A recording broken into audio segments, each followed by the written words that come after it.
বখতে নসর নামক এক জালেম বাদশা ছিল, পুরা গ্রাম ভেঙে চুরমার করে দিয়ে মানুষকে হত্যা করে মাটির সঙ্গে মিশিয়ে দিয়েছে।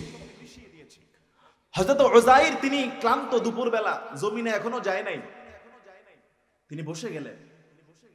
বসে তার যে ফলের রস, এখানে রুটিটা ভিজাইলেন যে একটু ভিজায় খাবে, পাশে আঙ্গুর আর ডোমর, আর যে গাধা এটাকে বেঁধে রাখছে।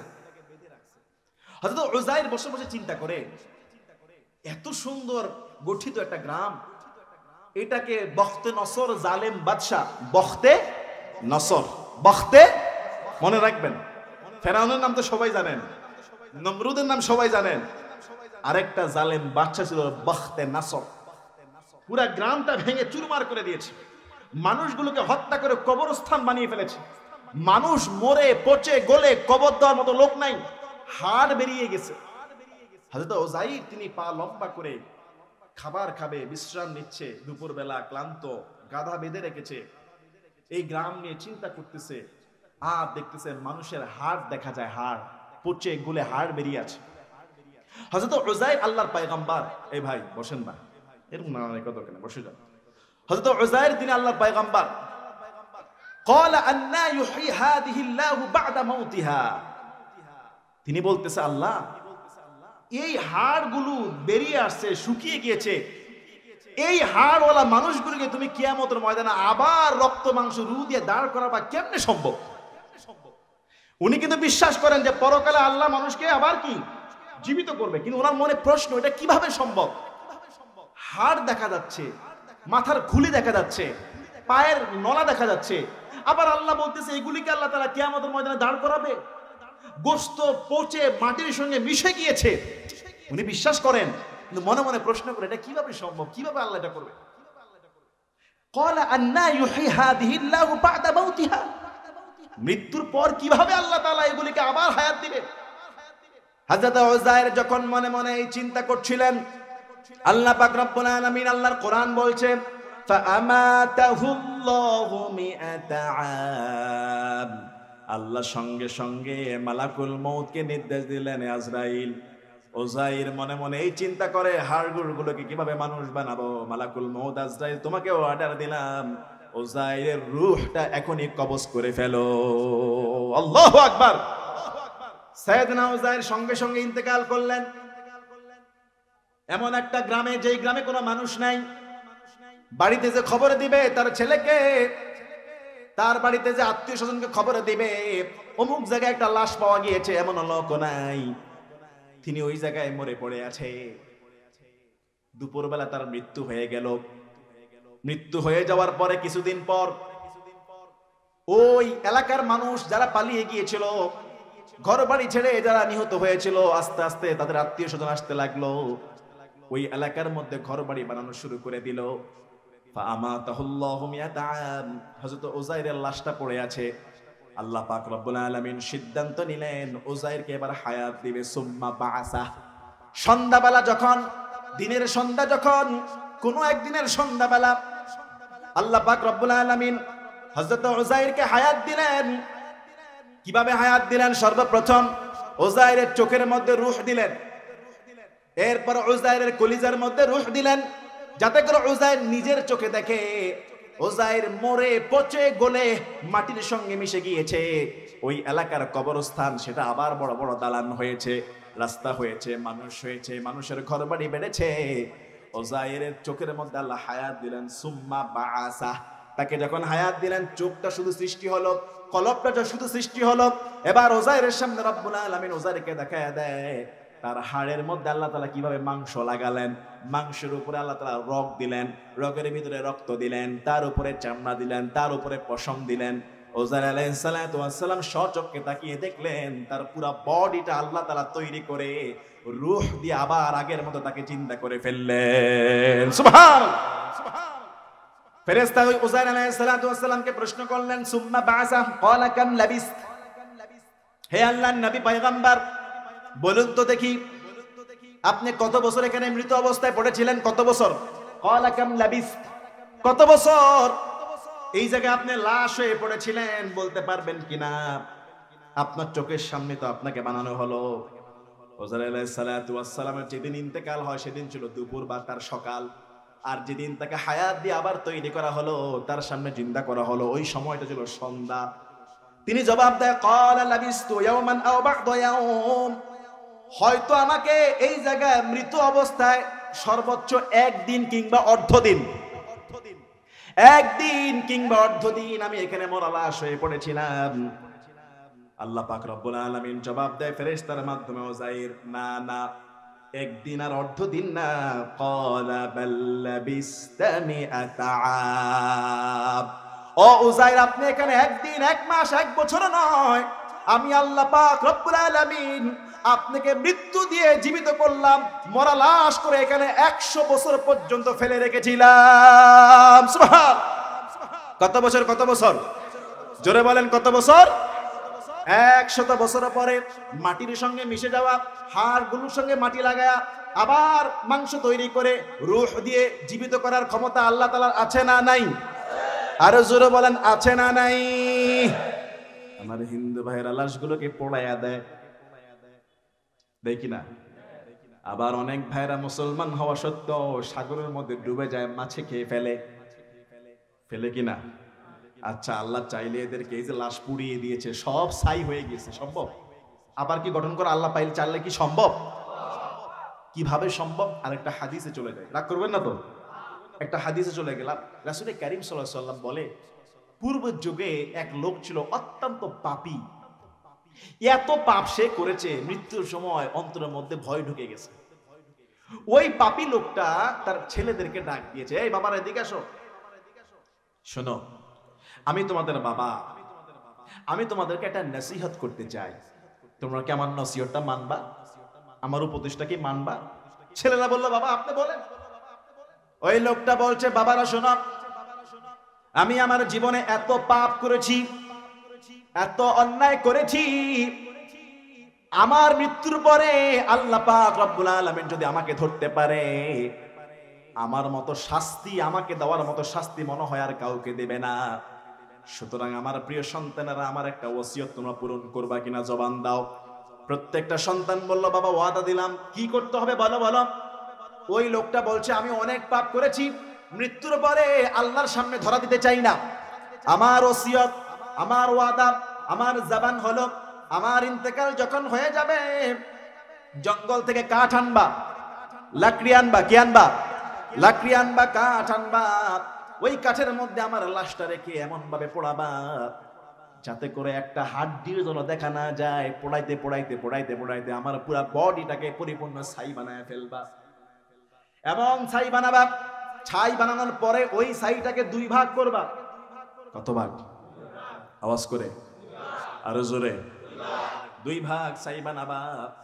1 ভাগ ছাই তুমি বাতাসের মধ্যে উড়াইয়া দিবা, যাতে বাতাস 1 ভাগ ছাই উড়ায় একেবারে বাতাসের মধ্যে মিহিন করে ফেলে। আরেক ভাগ ছাই সাগরের উত্তাল ঢেউয়ের মধ্যে ফেলে দিবা, যেন পানির সঙ্গে মিশে যায়। ও আমার সন্তানেরা, জবান দাও, ওয়াদা দাও, এই কাজটা করবা কিনা? মৃত্যুর পরে আল্লাহ আমাকে ধরতে পারলে অনেক শাস্তি দিবে, ওই আল্লাহর সামনে আমি দাঁড়াতে চাই না। সমস্ত সন্তানেরা বলল, ঠিক আছে বাবা, তোমার যে ওয়াদা সেই ওয়াদা আমরা করতে পারবো, কোনো সমস্যা নাই। রাসূলুল্লাহর হাদিস, স্পষ্ট সহিহ হাদিস, ওই লোকটা ইন্তেকাল করলেন। ইন্তেকাল করার পরে বাবার যেমন কথা তেমন কাজ। সন্তানেরা জঙ্গল থেকে লাকড়ি আনলো, কাঠ আনলেন, লাশটাকে পোড়ালেন, এমন পোড়ালেন, পোড়ানোর পরে কাঠের সঙ্গে লাশ পুরা ছাই একাকার হয়ে যায়। কোনটা কাঠের ছাই, কোনটা লাশের ছাই বুঝার কোনো কায়দা নাই। ওই ছাইগুলোকে 2 ভাগ করে 1 ভাগ সমুদ্রের মধ্যে ভাসায়া দিল। সমুদ্রের ঢেউ মুহূর্তের মধ্যে এগুলি সব মলিন করে ফেললো। আরেক ভাগ প্রচন্ড ঝড়ের বাতাসের মধ্যে উড়াইয়া দিল। ছাই কিন্তু বাতাসে বেশি উড়ে, ঠিক কিনা বলেন? প্রচন্ড বাতাসে ছাইটা উড়ে চলে গেল। আল্লাহ পাক রব্বুল আলামিন এই দৃশ্য তার জানা আছে কিনা? আওয়াজ করে বলেন, আল্লাহ দেখছে কিনা? আল্লাহ এখন ফেরেশতাকে বললেন, আল্লাহ বাতাসকে বললেন, বাতাস তোর মধ্যে যত ছাই আছে সবগুলার একত্রিত জমা করো। রব্বুল আলামিন সমুদ্রকে ডাক দিয়ে বলে, সমুদ্র তোমার মধ্যে যত ছাই আছে সব ছাইগুলোকে একত্রিত করো। আল্লাহু আকবার। আকাশ বাতাস সমুদ্র কথা শুনে কার? আরো জোরে বলেন কার? আল্লাহ চাইলে এখন একটা বাতাস দিয়ে পুরো প্যান্ডেলটাকে লন্ডভন্ড করতে পারে কি পারে না? আল্লাহ চাইলে আজকে রাতের বেলা আমি আপনি ঘুমাবো, একটা ভূমিকম্প দিয়ে মাটির সঙ্গে ঘরটা মিশে আমাদেরকে মৃত্যুবরণ দিতে পারে কি পারে না? আকাশ বাতাস জমিন পাহাড় সব আল্লাহর কথা শুনে আমরা আল্লাহর বান্দা হয়ে আল্লাহর নাফরমানি করে আল্লাহর কথা শুনতে চাই না, ঠিক কিনা বলেন? আল্লাহর কথা শুনতে চাই না।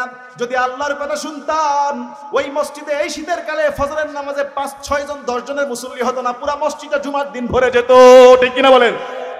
জোহরের সময় আপনি মাঠে থাকেন, আসরের সময় হয়তো আপনি ব্যবসা করেন, মাগরিবে হয়তো আপনি বাজারে, কিন্তু ফজরের সময় সব মানুষ ঘরের মধ্যে, কথা বলে না? জুমার দিনের মুসল্লি যেমন মসজিদটা ভরে যায়, আমার মতে ফজরের সময় তেমন ভরে যাওয়ার কথা। কথা বলেন? ফজরের সময় কারো কাজ নাই, ব্যবসা নাই, চাকরি নাই, মাঠ নাই, ঘাট নাই, কর্ম নাই, ফজরের সময়টা ভরে যাওয়ার কথা। কিন্তু আল্লাহর গোলাম আল্লাহর কথা শোনে না, আল্লাহর কথা শোনে না, আল্লাহর গোলামি করে না। রব্বুল আলামিন সাগরকে নির্দেশ দেওয়া মাত্র দেরি, সাগর সব ছাইগুলোকে একত্রিত করলেন। বাতাসকে নির্দেশ দেওয়া মাত্র দেরি, বাতাস সমস্ত ছাইগুলোকে একত্রিত করলেন। 2 ভাগ ছাই একত্রিত করা হলো। রব্বুল আলামিন বলছেন, হে ছাই, ওই মানুষটা, যেই মানুষটা পুরো ছারকার হয়ে গিয়েছে, আবার আগের মতো রূহ সহ আমার সামনে জিন্দা হয়ে যাও। আল্লাহু আকবার! আরো জোরে আল্লাহু আকবার! আল্লাহ যদি বলে কুন, আল্লাহ কি বলে? কাফ নুন পেশ, বলেন না শব্দটা? কুন, কুন বলেন, কুন, কুন। কুন মানে হও, কুন মানে কি? কুন মানে 1 সেকেন্ডও লাগে না, কিন্তু কুন বলতে 1 সেকেন্ডও লাগে না, আধা সেকেন্ড। আল্লাহ যদি বলে কুন ফায়াকুন, মুহূর্তের মধ্যে হয়ে যায়। আল্লাহু আকবার!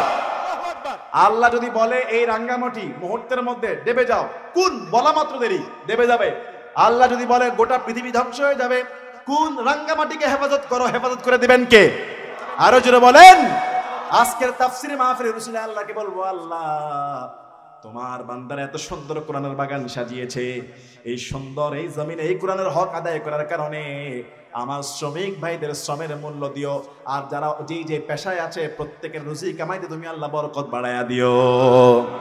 যেখানে কোরআনের কথা হয়, যেই গ্রামে তাফসীর হয়, যেই মজলিসে ইসলামের বর্ণনা হয়, সেই গ্রামের মধ্যে রহমত আছে না নাই? বলেন, রহমত আছে না নাই? আবার যেখানে গান বাজনা, সেখানে গজব ঢেলে দেন কে? আরো জোরে বলুন কে? মনে হয় গত বছর হুজুরই আমাকে বলেছিল, এই এলাকায় একটা সময় গান বাজনা হইতো, একটা সময় গান বাজনা হতো, আজ থেকে মনে হয় 20-30 বছর আগে যাত্রা হতো, পালা হতো, মুরব্বীরা কথা বলেন। হ্যাঁ, সিনেমা হলও ছিল। ইন্না লিল্লাহ, এই জায়গায় সিনেমা হল বানিয়ে ফেলেছিল।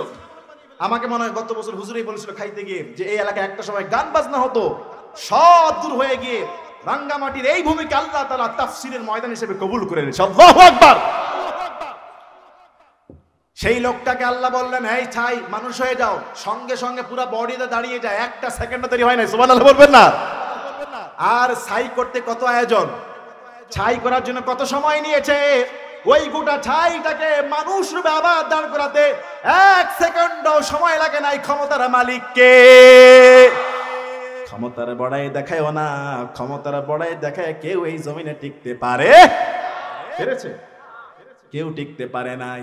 লোকটা দাঁড়ায় গেলেন, আল্লাহ পাক রব্বুল আলামিন বললেন, কিরে বান্দা, এই কাজ করলি কেন? এটা তো জায়েজ নাই। জায়েজ আছে? এই কাজ করলি কেন? জায়েজ নাই।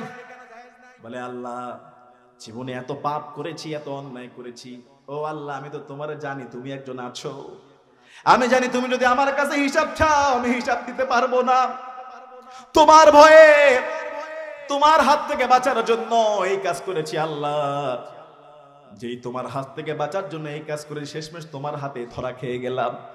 শুধু আল্লাহ তোমার ভয়, তোমার শাস্তির ভয়। আল্লাহ আল্লাহ পাক রব্বুল আলামিন বললেন, বান্দা আমাকে এত ভয় পাস তুই, তোর মনের ভিতরে এত ভয়, শুধু আমাকে এত ভয় পেয়ে এই কাজটা করেছিস, যা যা আমার এই ভয়ের মহাব্বতে আমি আল্লাহ তোর জীবনের সব গুনাহগুলো মাফ করে দিলাম।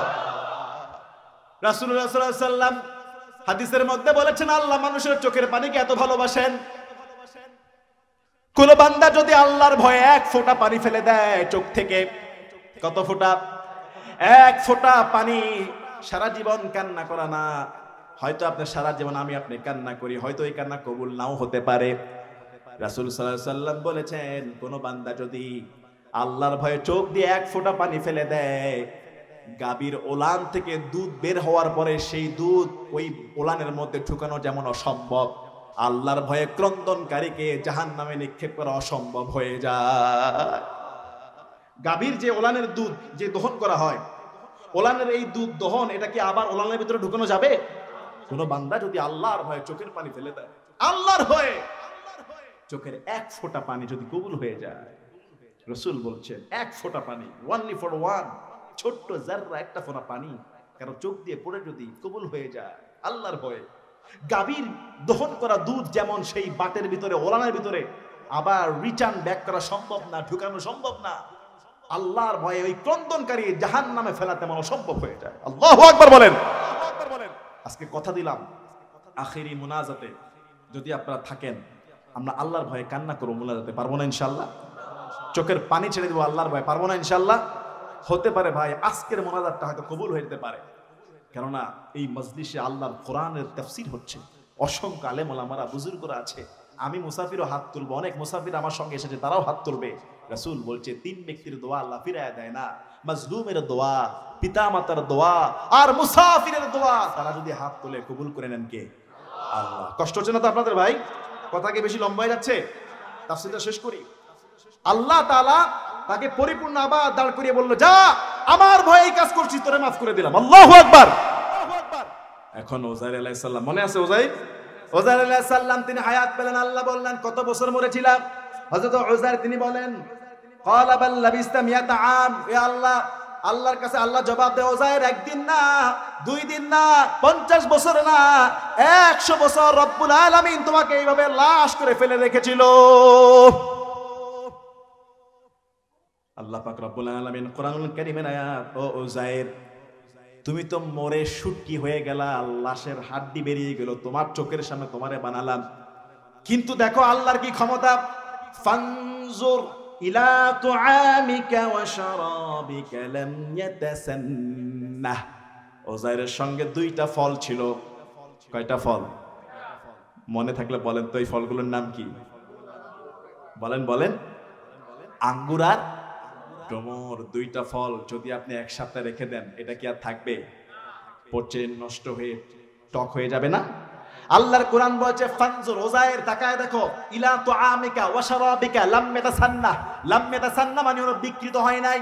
তুআম তোমার খাবার, তোমার শরবত, যেই ফলের রসে রুটি ভিজাইলা, যেই ডুমুর ফল, যেই আঙ্গুর ফল তুমি পাশে রাখলা, তাকায় দেখো 100 বছর তুমি মরে পচে গলে হাড্ডি হয়ে গিয়েছো, কিন্তু 100 বছর তোমার ডুমুর আর আঙ্গুর যেমন ছিল তেমনই আছে, একটাও কিন্তু নষ্ট হয় না।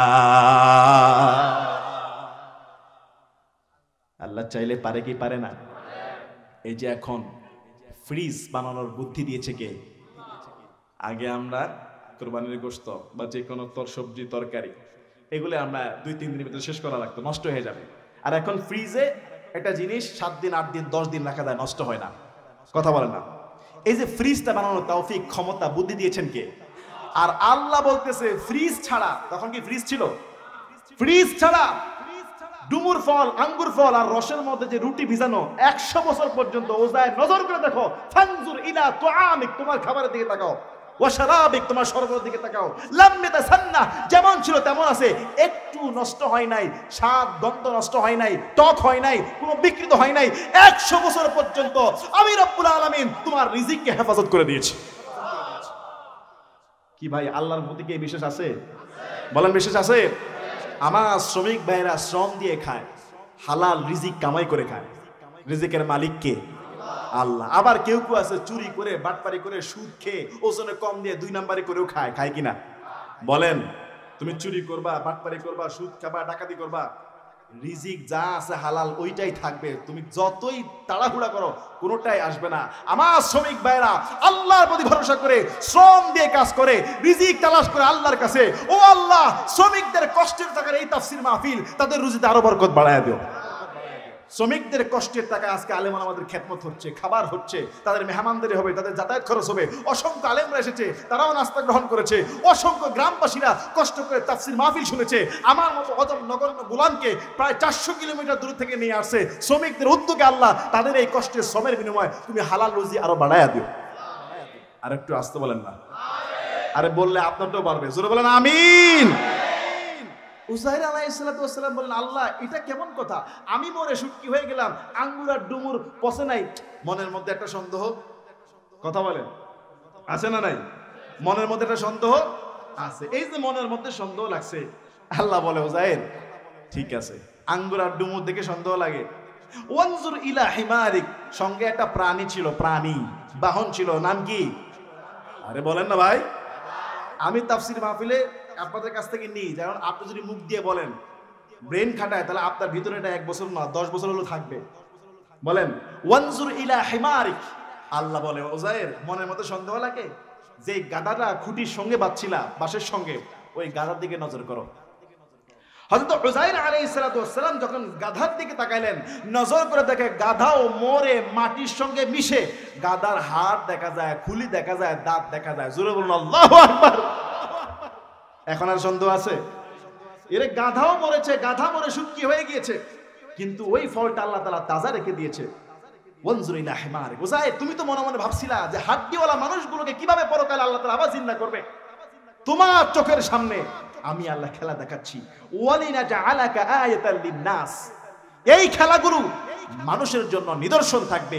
আর এই নিদর্শনের ঘটনা আল্লাহ তাআলা সূরা বাকারার মধ্যে 3 নম্বর বা 2 নম্বর পৃষ্ঠায় এই জন্য দিলেন, কিয়ামত পর্যন্ত মানুষ যেন এগুলি পড়ে পড়ে শিক্ষা নেয়। সকল ক্ষমতার মালিক একজন, তিনি যা ইচ্ছা তাই করতে পারেন। তিনি চাইলে মেরে শুটকি বানায় হায়াত দিয়ে আবার জীবিত করতে পারেন। তিনি চাইলে ফ্রিজ ছাড়া 100 বছর খাবার রাখতে পারেন। তিনি চাইলে ছাই থেকে মানুষ বানাতে পারেন। তিনি চাইলে তোমাকে ধরতে পারেন। পালানোর কোনো জায়গা নাই। একমাত্র ক্ষমতার মালিক কে? বলেন মালিক কে? ওয়ালিনাজআলাকা আয়াতাল লিন্নাস। আজকে আমি আপনাদেরকে এমন এক মূল্যবান নসিহত শোনাচ্ছি, যে নসিহতের ঘটনা সম্পর্কে আল্লাহ বলছে ওয়ালিনাজআলাকা আয়াতাল লিন্নাস। আয়াহ মানে হলো নিদর্শন, লিন্নাস হলো সমস্ত মানুষের জন্য এই ঘটনা শিক্ষা, সমস্ত মানুষের জন্য এটা নিদর্শন। আমি আল্লাহ কি না করতে পারি। উজাইর আলাইহিস সালাম আশ্চর্য হয়ে গেলেন। আল্লাহ পাক রব্বুল আলামিন বলে, উজাইর তাকায় দেখো এবার কি করি।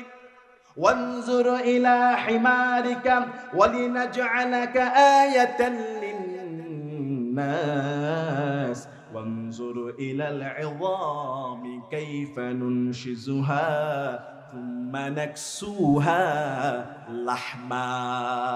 আল্লাহ দেখিয়ে দিলেন উজাইর তাকায় দেখো, ওয়ানজুর ইলাল ইযাম, প্রথমে হাড়গুলোকে একত্রিত করলেন, কাইফা নুনশিজুহা, হাতের হাড়, পায়ের হাড়, ছান্না, বডি, মাথাগুলোকে আল্লাহ সাজাইলেন। তুম্মা নুকসিউহা লাহমা। উজাইর তাকায় দেখে মাটির উপরে শুকনা হাড়, ভাঙাচুরা হাড়গুলো একত্রিত হয়ে গেল, 4টা পা হয়ে গেল, ছান্না হয়ে গেল, মাথার খুলি হয়ে গেল। আল্লাহ বলছে সুম্মা নাকসুহা লাহমা। উজাইর তাকায় দেখছে সেটার উপর আল্লাহ তাআলা গোশতের প্রলেপ দিচ্ছে, গোশত লাগাচ্ছে আল্লাহ। গোশতের উপরে আল্লাহ তাআলা এবার রগ দিলেন, রগের উপরে চামড়া দিলেন, চামড়ার উপরে পশম দিলেন। আল্লাহ পাক রব্বুল আলামিন কোন হুকুম করলেন, উজাইরের চোখের সামনে মরে শুটকি হওয়া, হাড়গোড় হওয়া, 100 বছর আগে মৃত্যুবরণ করা গাধাটা সঙ্গে সঙ্গে জীবিত হয়ে আবার সেই খুঁটির সঙ্গে দাঁড়ায় গেল। আল্লাহ চাইলে পারে কি পারে না? বলেন পারে কি পারে না? উজাইর আলাইহিস সালাম আশ্চর্য হয়ে গেলেন। এবার সেই গাধার উপর বহন করে কি খেতে যাবে না বাড়িতে যাবে? এখন আর খেতের টাইম আছে? 100 বছর পুরো শব্দ পরিবর্তন হয়ে গেছে।